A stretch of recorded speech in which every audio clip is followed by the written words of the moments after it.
بسم اللہ الرحمن الرحیم۔ سورہ فاتحہ کی ان 3 آیتوں کی الگ الگ تفسیر اور تشریح سمجھنے کے بعد ان تینوں آیتوں پر ایک اور نقطہ نظر سے اور ایک اور زاویے سے ذرا نگاہ ڈالتے ہیں۔ پہلے یہ سمجھنے کی ضرورت ہے کہ اسلام جن بنیادی عقائد کی طرف دعوت دیتا ہے ان میں 3 عقائد کو بنیادی اہمیت حاصل، یعنی اسلام ان 3 عقائد پر ٹھیک ٹھیک ایمان لانے کا نام ہے۔ ان میں سے ایک عقیدہ ہے توحید، اور ایک ہے رسالت، اور ایک ہے آخرت۔ توحید کا مطلب یہ ہے کہ انسان اس بات پر ایمان رکھے کہ اس کائنات کا واحد خالق اور مالک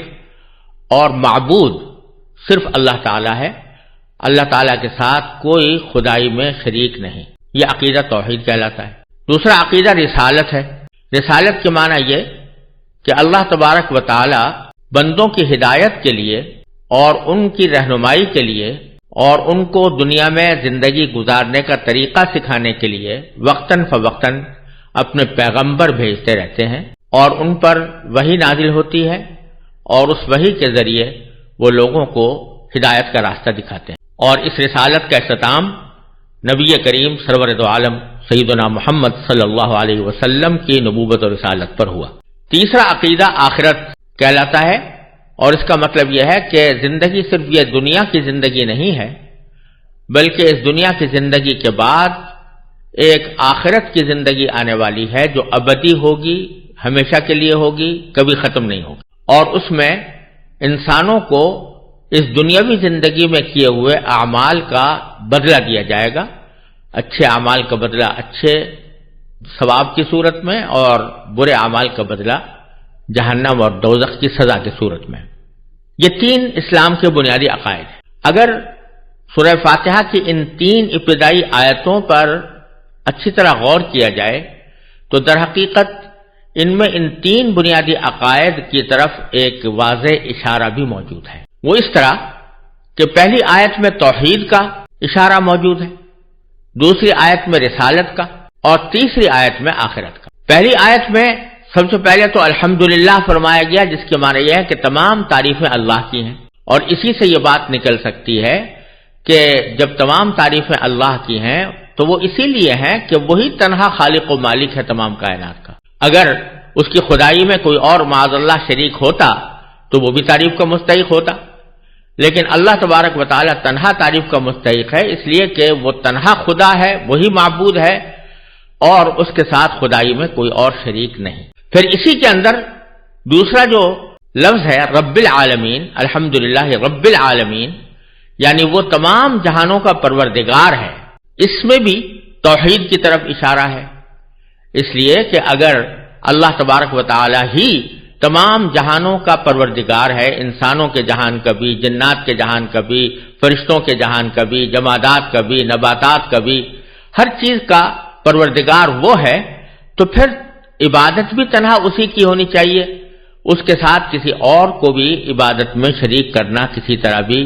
معقول بات نہیں ہوگی۔ تو اس طرح الحمدللہ رب العالمین میں توحید کے عقیدے کی طرف اشارہ بھی ہے، اور در حقیقت توحید کے عقیدے کی دلیل بھی ہے کہ اللہ تبارک و تعالیٰ چونکہ تمام کائنات کا پروردگار ہے، لہذا تنہا وہی عبادت کے لائق ہے، اس کے سوا کوئی بھی عبادت کے لائق نہیں۔ پھر دوسری آیت میں جو اللہ تبارک و تعالیٰ کی صفت بیان فرمائی گئی ہے کہ وہ رحمان ہے اور رحیم ہے، جس کے معنی ہے کہ سب پر مہربان ہے اور بہت مہربان ہے، اس میں اشارہ ہے رسالت کی طرف، اس لیے کہ اللہ تبارک و تعالیٰ اگر سب پر مہربان ہے اور بہت مہربان ہے تو اس رحمت کا لازمی تقاضا یہ ہے کہ وہ انسانوں کو پیدا کرنے کے بعد دنیا میں اندھیرے میں نہ چھوڑے، بلکہ ان کی ہدایت اور رہنمائی کے لیے کوئی ایسا راستہ اختیار کرے جس کے ذریعے انسان یہ سمجھ سکے کہ کون سی چیز اچھی ہے، کون سی بری ہے،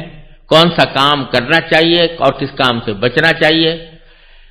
اگر اللہ تبارک و تعالی نے انسان کو پیدا تو کر دیا اور اس بھری ہوئی دنیا کے اندر تنہا بھیج دیا، اور یہ نہ بتایا کہ اس دنیا میں اس کو کیا کرنا ہے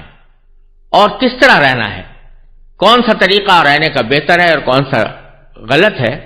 اگر اللہ تبارک و تعالیٰ یہ ہدایت نہ فرمائے تو یہ اس کی رحمت کا تقاضا نہیں، رحمت کا لازمی تقاضا یہ ہے کہ وہ انسانوں کی ہدایت کے لیے، رہنمائی کے لیے کوئی سلسلہ جاری کرے، اور وہی سلسلہ در حقیقت رسالت کا ہے، یعنی پیغمبروں کا، جس کے ذریعے اللہ تبارک و تعالیٰ انسانوں کی رہنمائی فرماتے ہیں۔ یہی وجہ ہے کہ قرآن کریم میں متعدد مقامات پر نبوت اور رسالت کو رحمت کے لفظ سے تعبیر کیا گیا ہے۔ مثلا قرآن کریم میں آیا ہے کہ بہت سے کافر لوگ نبی کریم سرور عالم صلی اللہ علیہ وسلم کے بارے میں یا بعض دوسرے پیغمبروں کے بارے میں پچھلی امتوں کے کافر لوگ یہ کہا کرتے تھے کہ بھئی انہی کو کیوں رسول بنایا گیا ہے، انہی کو پیغمبری کیوں دی گئی ہے، ہم میں سے کسی مشہور آدمی پر، ہم میں سے کسی مالدار آدمی پر وحی کیوں نہیں نازل ہوتی، ہمیں کیوں نہیں پیغمبر بنایا جاتا؟ تو اس کے جواب میں قرآن کریم نے ایک موقع پر سورہ صاد میں فرمایا ام عندہم خزائن رحمت ربک العزیز الوہاب۔ یہ آیت ان کے کافروں کے اس قول کے جواب میں ہے کہ انزل علیہ الذکر من بیننا،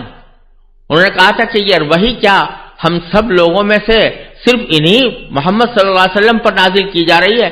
اور انہی کا انتخاب کیا گیا ہے، ہمیں کیوں اس وحی کے لیے منتخب نہیں کیا گیا؟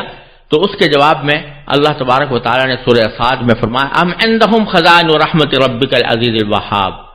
کیا ان لوگوں کے پاس ہیں رحمت کے خزانے کہ وہ جس کو چاہے رحمت کے خزانے دیں اور جس سے چاہے روک لیں؟ یہاں رحمت کا جو لفظ ہے وہ رسالت کے اور نبوت کے معنی میں آیا ہے کہ نبوت کی تقسیم تو اللہ تبارک و تعالیٰ کا کام ہے، یہ بندوں کا کام نہیں ہے کہ وہ تجویز کریں کہ فلاں کو پیغمبر بنایا جائے اور فلاں کو پیغمبر نہ بنایا جائے۔ بالکل یہی مضمون سورہ زخرف میں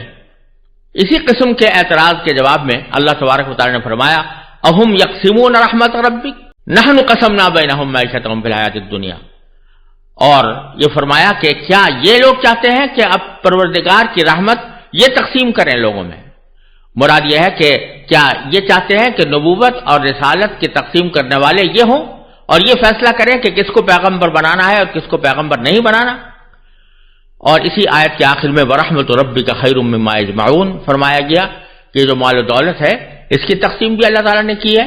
اور جب مال و دولت کی تقسیم اللہ تعالیٰ کر رہے ہیں تو رحمت کی تقسیم یعنی نبوت کی تقسیم تو بطریق اولا اللہ تبارک و تعالیٰ ہی کا کام ہے، یہ لوگ اس کو